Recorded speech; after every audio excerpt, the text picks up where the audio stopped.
Bom dia, boa tarde, boa noite, pessoal. Tudo bom? Bem-vindo a mais um Pod Dutra, o podcast que faz história. Primeiro, pessoal, eu queria muito agradecer a vocês porque batemos a nossa meta de 1.000 inscritos, pessoal. Agora o crescimento só vai melhorar o canal, pessoal. Cada vez mais vamos trazer mais assuntos, vamos ter entrevistas, tá ok? Então compartilhe, siga lá o professor Rafael Dutra no Instagram, Prof. Rafael Dutra. Hoje nós vamos falar sobre expansão marítima europeia, pessoal. É importante a gente falar aqui que a expansão marítima ela foi entre o século XV e século XVI, tá ok? Muita gente, quando pega a prova do Enem ou prova de pré-militar, como a SpaceX, Colégio Naval e a própria ESA, que cai também em expansão marítima, gosta de falar que a expansão marítima ela foi no século XIV e não foi, tá? Como eu sempre brinco com vocês, procedência do maligno, não caia nessa. E aí, quando a gente fala de expansão marítima, nós falamos no final da Idade Média, que é justamente no finalzinho do século XV, que é conhecido como Baixa Idade Média.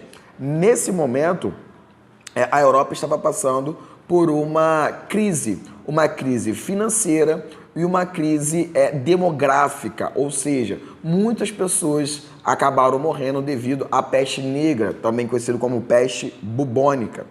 E devido a isso, a grande solução para acabar com essa crise era conquistar novos territórios. E aí muita gente faz essa pergunta para mim, mas professor, por que não saíram antes? Devido ao medo, né? Se acreditava ainda que a Terra era plana, que embaixo da Terra era o inferno, que em cima da Terra era o céu. E a Igreja Católica lutava muito contra essa questão de se acreditar que a Terra era redonda. Por quê? Porque você acabaria ali com a ideia do céu em cima, quer dizer, o céu embaixo, o céu em cima e o inferno embaixo, tá ok? E quando nós falamos de expansão marítima, nós falamos de especiarias, tá? As especiarias já eram encontradas lá no Oriente, principalmente nas Índias. Quando a gente fala de especiaria, nós falamos de quê?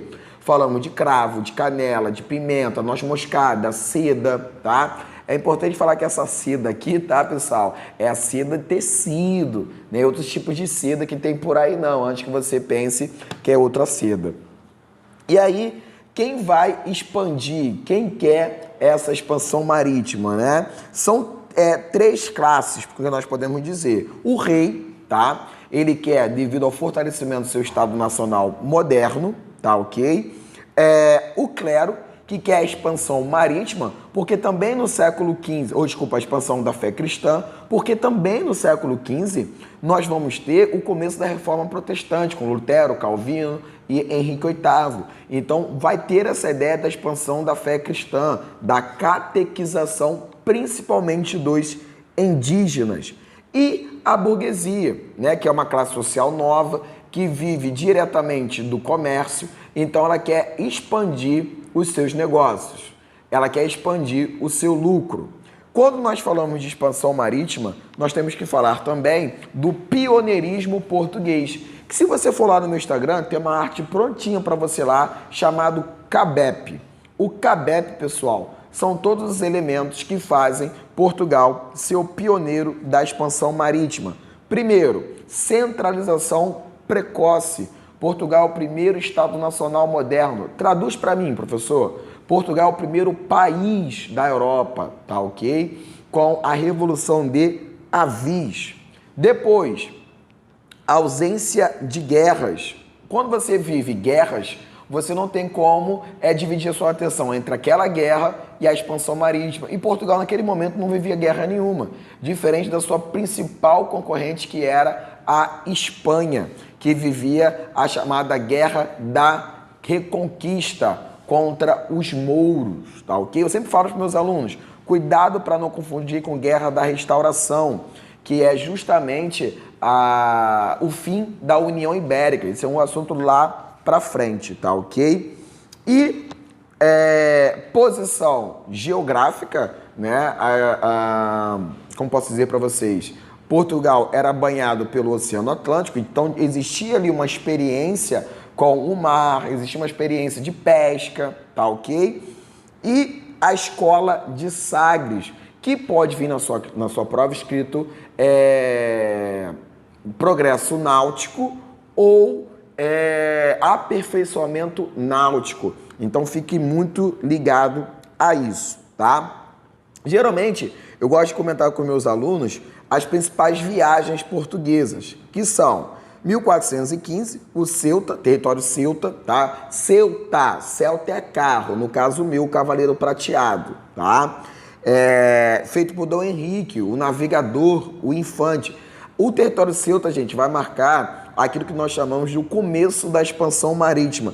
Cuidado para não confundir que foi um dos motivos de Portugal ter sido o pioneiro. Depois, Cabo Bojador, 1434, feito pelo Gil Eanes. Logo depois, Cabo das Tormentas, que era o encontro justamente do Oceano Atlântico com o Oceano Pacífico, Oceano Índico, tá ok? Que vai formar ali uma era de muita turbulência, tá ok? E aí, o que muitos tentarem anos, Bartolomeu Dias, né, que é o nome do navegador, que vai passar pelo Cabo das Tormentas e vai trocar para Cabo da Boa Esperança.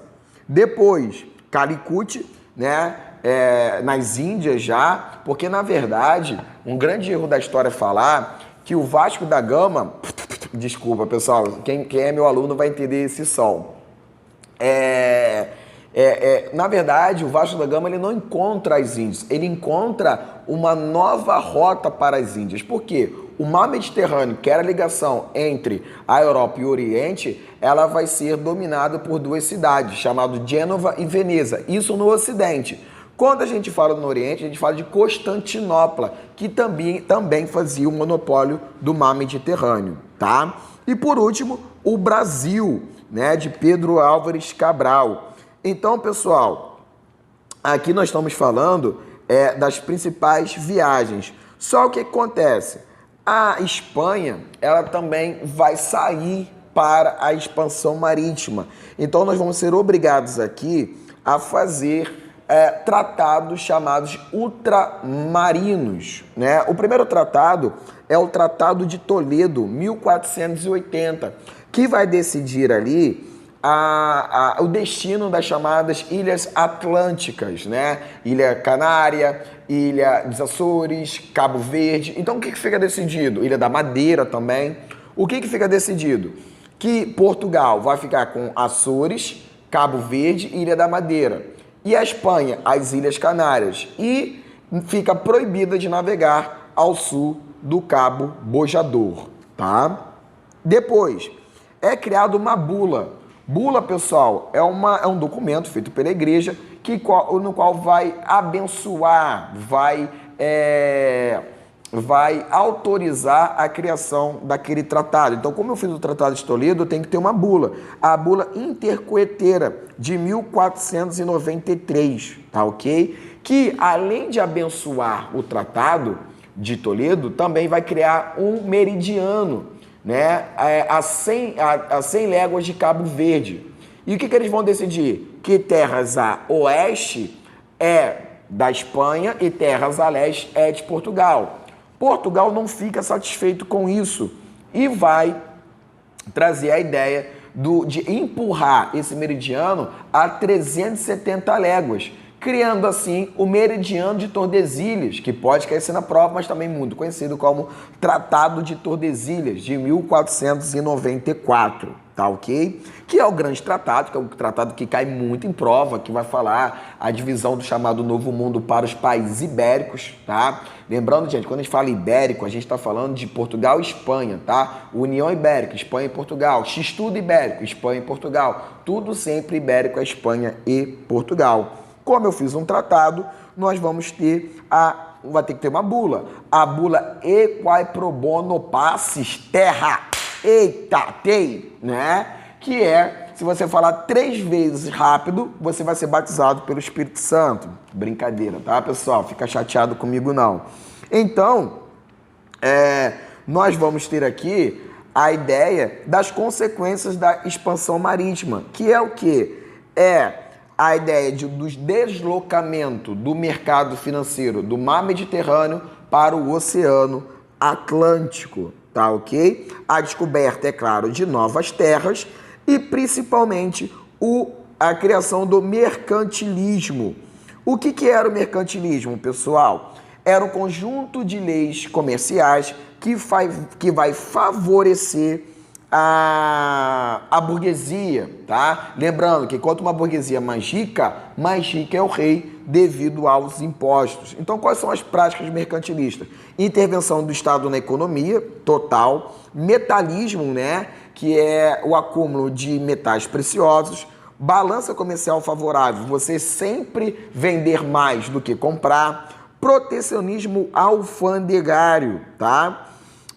Que é sempre proteger os seus produtos, sempre imposto mais barato para o seu produto. Colonialismo, que é a colonização dessas novas terras, que vamos ter aqui o chamado Pacto Colonial, que pode aparecer como exclusivo metropolitano, exclusivo colonial ou exclusivo comercial. Tá ok, pessoal? Então, esse mercantilismo, ele pode mudar conforme o lugar. Na França é chamado de cobertismo, na Espanha é chamado de bulionismo, na Inglaterra de comercialismo e na região do Sacro Império Romano Germânico, cameralismo. Mas sempre a ideia de que o mercantilismo é para ajudar a burguesia a enriquecer para poder pagar grandes impostos para a nobreza, para o rei. Tá ok, pessoal? Galera, esse aqui foi mais um Pod Dutra, o podcast que faz história. Agradeço